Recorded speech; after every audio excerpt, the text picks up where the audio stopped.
নমস্কাৰ বন্ধু বান্ধৱীসকল, পুনৰবাৰ ৰেডি উইথ মি চেনেলত স্বাগতম জনাইছোঁ। তো সকলোৰে খবৰ ভালনে?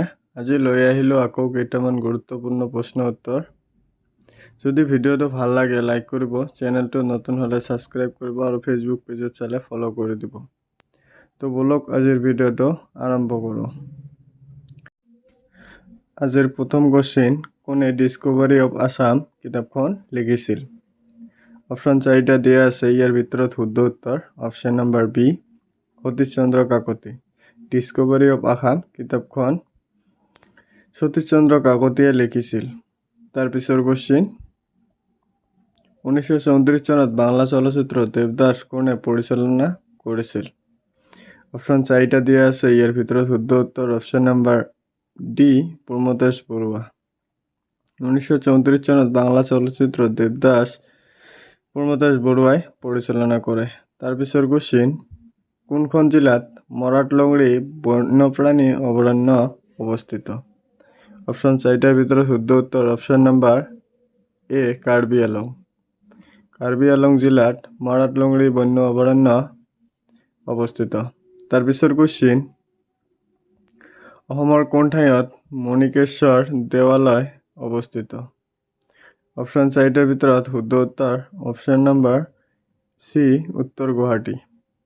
অসমৰ উত্তৰ গুৱাহাটীত মণিকৰ্ণেশ্বৰ দেৱালয় অৱস্থিত।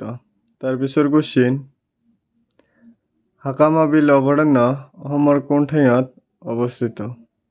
অপশ্যন 4টাৰ ভিতৰত শুদ্ধ উত্তৰ option number D, Dhubri.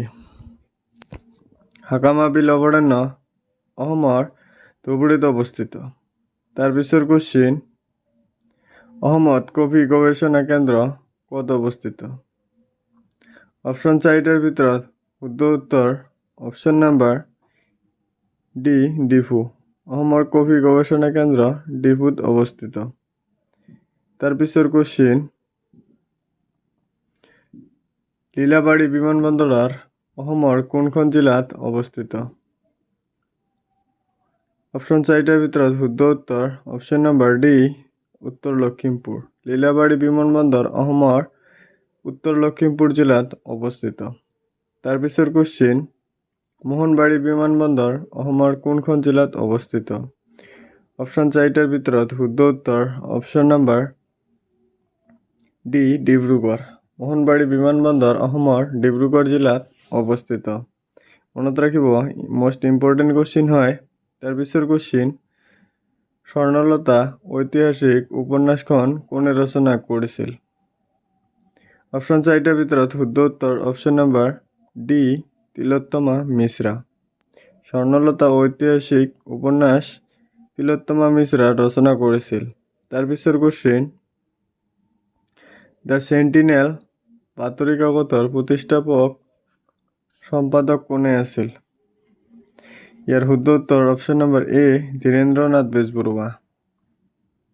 Dhirendranath Bezbaroa আছিল। তাৰপিছৰ কোৱেশ্চন, টেটুন তামুলী নাটকখনৰ লেখক কোন? অপশ্যন 4টাৰ ভিতৰত শুদ্ধ উত্তৰ option number D, Padmanath Gohain Baruah. Tetun Tamuli নাটকখনৰ লেখক পদ্মনাথ গোহাঁই বৰুৱা। তাৰপিছৰ কোৱেশ্চন, ঝুমুৰ নৃত্য অসমৰ কোন সম্প্ৰদায়ৰ এক লোকনৃত্য? অপশ্যন 4টাৰ ভিতৰত শুদ্ধ উত্তৰ অপশ্যন নম্বৰ বি, চাহ জনজাতি।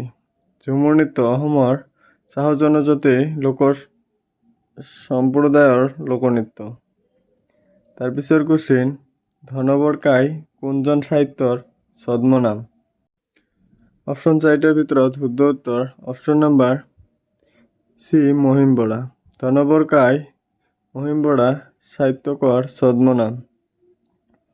তাৰপিছৰ কোৱেশ্চন, কোন সম্প্ৰদায়ে বৈশাগু উদযাপন কৰে?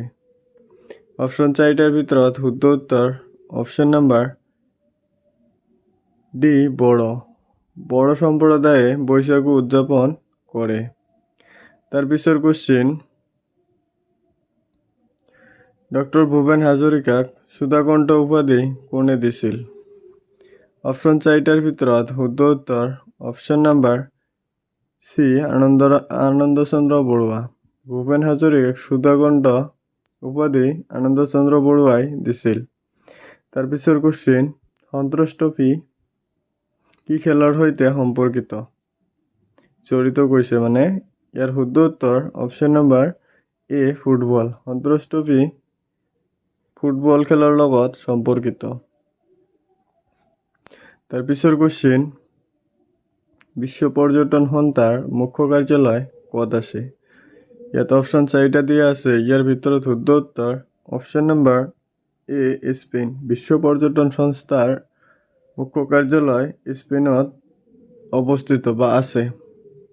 তাৰ পিছৰ কোশ্চিন, বেলিমাৰ বুৰঞ্জী নামৰ কিতাপখনৰ লেখক কোন?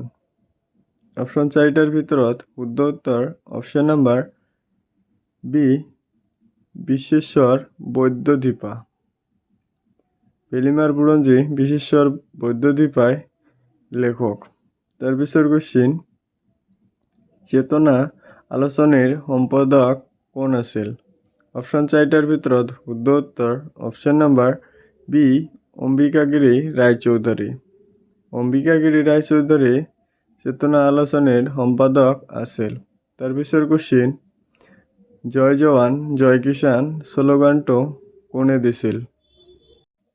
অপশ্যন 4টাৰ ভিতৰত শুদ্ধ উত্তৰ অপশ্যন নম্বৰ এ লাল বাহাদুৰ শাস্ত্ৰী। লাল বাহাদুৰ শাস্ত্ৰীয়ে জয় জৱান জয় কিষাণ শ্লোগানটো দিছিল। তাৰ পিছৰ কোশ্চিন, ময়ামৰা সত্ৰ কোনে প্ৰতিষ্ঠা কৰিছিল? অপশ্যন 4টাৰ ভিতৰত শুদ্ধ উত্তৰ অপশ্যন নম্বৰ বি অনিৰুদ্ধ দেৱে। অনিৰুদ্ধ দেৱে ময়ামৰা সত্ৰ প্ৰতিষ্ঠা কৰিছিল। তাৰ পিছৰ কোশ্চিন, আমচাং বন্যপ্ৰাণী অভয়াৰণ্য অসমৰ কোনখন জিলাত অৱস্থিত? অপশ্যন 4টাৰ ভিতৰত শুদ্ধ উত্তৰ option number B Kamrup. Amchang বন্যপ্ৰাণী অভয়াৰণ্য অসমৰ কামৰূপ জিলাত অৱস্থিত। তাৰ পিছৰ কোশ্চিন, জঙ্গম উপন্যাসখনৰ লেখক কোন আছিল? অপশ্যন 4টাৰ ভিতৰত শুদ্ধ উত্তৰ অপশ্যন নম্বৰ এ দেৱেন্দ্ৰনাথ আচাৰ্য। দেৱেন্দ্ৰনাথ আচাৰ্য জঙ্গম উপন্যাসখনৰ লেখক আছিল। তাৰ পিছৰ কোশ্চিন, প্ৰথম অসমীয়া ৰঙীন হ'ব চলচ্চিত্ৰ কোনখন? অপশ্যন 4টাৰ ভিতৰত শুদ্ধ উত্তৰ অপশ্যন নম্বৰ বি ভাইটি। প্ৰথম অসমীয়া ৰঙীন চলচ্চিত্ৰ আছিল ভাইটি। মনত ৰাখিব, ইম্পৰ্টেণ্ট কোশ্চিন। তাৰ পিছৰ কোশ্চিন, WWWৰ সম্পূৰ্ণ ৰূপটো কি? অপশ্যন 4টাৰ ভিতৰত শুদ্ধ উত্তৰ option number B world wide web. World wide web WWWৰ সম্পূৰ্ণ ৰূপ। তাৰ পিছৰ কোশ্চিন, ইটাখুলিৰ যুদ্ধ কেতিয়া সংঘটিত হৈছিল? অপশ্যন 4টাৰ ভিতৰত শুদ্ধ উত্তৰ অপশ্যন নম্বৰ ডি 1662 চন। 1682 চনত ইটাখুলিৰ যুদ্ধ সংঘটিত হৈছিল। তাৰ পিছৰ কোশ্চিন, অসমৰ প্ৰথম ভ্ৰাম্যমাণ থিয়েটাৰ দল কোনটো? অপশ্যন 4টাৰ ভিতৰত শুদ্ধ উত্তৰ option number C Kohinoor theatre. অসমৰ প্ৰথম ভ্ৰাম্যমাণ থিয়েটাৰ হ'ল কোহিনুৰ থিয়েটাৰ। তাৰ পিছৰ কোশ্চিন, অসমীয়া সাহিত্যৰ বুৰঞ্জী গ্ৰন্থৰ লেখক কোন? অপশ্যন 4টাৰ ভিতৰত শুদ্ধ উত্তৰ অপশ্যন নম্বৰ ডি বিৰিঞ্চি কুমাৰ বৰুৱা। তাৰ পিছৰ কোশ্চিন, প্ৰথম অসমীয়া আধুনিক নাটক কোনখন? অপশ্যন 4টাৰ ভিতৰত শুদ্ধ উত্তৰ অপশ্যন নম্বৰ চি ৰাম নৱমী। প্ৰথম অসমীয়া নাটকখন আধুনিক নাটক ৰাম নৱমী। তাৰ পিছৰ কোশ্চিন, হাছং পূজা কোনটো জনগোষ্ঠীৰ উৎসৱ? অপশ্যন 4টাৰ ভিতৰত শুদ্ধ উত্তৰ option number C Rabha. Hasong পূজা ৰাভা জনগোষ্ঠীৰ উৎসৱ। তাৰ পিছৰ কোশ্চিন, কোনে অসমত প্ৰথম চাহ বাগিচা স্থাপন কৰিছিল? অপশ্যন 4টাৰ ভিতৰত শুদ্ধ উত্তৰ অপশ্যন নাম্বাৰ সি মনিৰাম দেৱান। প্ৰথম চাহ বাগিচা মনিৰাম দেৱানে স্থাপন কৰিছিল। তাৰ পিছৰ কোশ্চিন, তলৰ কোনখন নদীক অৰুণাচলৰ কামেং নামেৰে জনাজাত? অপশ্যন 4টাৰ ভিতৰত শুদ্ধ উত্তৰ অপশ্যন নাম্বাৰ বি জিয়া ভৰালী। জিয়া ভৰালী নদীক অৰুণাচলৰ কামেং নামেৰে জনাজাত। তাৰ পিছৰ কোশ্চিন, ব্ৰহ্মপুত্ৰৰ তিষ্টা নদী যোগ হোৱাৰ পিছত কি নামেৰে জনাজাত? ইয়াৰ শুদ্ধ উত্তৰ option number D Jamuna. Brahmaputra Teesta নদীত যোগ হোৱাৰ পিছত যমুনা নামেৰে জনাজাত। তাৰ পিছৰ কোশ্চিন, অসমৰ ভিতৰত সৰ্বনিম্ন জনসংখ্যা ঘনত্বৰ জিলা কোনখন? ইয়াৰ শুদ্ধ উত্তৰ option number C Dima Hasao. অসমৰ ভিতৰত সৰ্বনিম্ন জনসংখ্যা ঘনত্ব জিলা হ'ল ডিমা হাছাও। তাৰ পিছৰ কোশ্চিন, চন্দ্ৰপ্ৰভা শইকীয়ানীয়ে কৰা আলোচনীখনৰ নাম কি আছিল? অপশ্যন 4টাৰ ভিতৰত শুদ্ধ উত্তৰ অপশ্যন নাম্বাৰ চি অভিযাত্ৰী। চন্দ্ৰপ্ৰভা শইকীয়ানীয়ে কৰা আলোচনীখনৰ নাম অভিযাত্ৰী। তাৰ পিছৰ কোশ্চিন, অসমত প্ৰেৰণা দিৱস কাৰ নামত পালন কৰা হয়? অপশ্যন 4টাৰ ভিতৰত শুদ্ধ উত্তৰ অপশ্যন নাম্বাৰ এ নিৰ্মলপ্ৰভা বৰদলৈ। অসমৰ প্ৰেৰণা দিৱস নিৰ্মলপ্ৰভা বৰদলৈৰ নামত পালন কৰা হয়। তাৰ পিছৰ কোশ্চিন, পানীদিহিং পক্ষী অভয়াৰণ্য অসমৰ কোনখন জিলাত অৱস্থিত? অপশ্যন 4টাৰ ভিতৰত শুদ্ধ উত্তৰ option number B Sivasagar. Panidihing পক্ষী অভয়াৰণ্য অসমৰ শিৱসাগৰ জিলাত অৱস্থিত। তাৰ পিছৰ কোশ্চিন, দেৱকান্ত বৰুৱাৰ একমাত্ৰ কবিতা পুথিখনৰ নাম কি?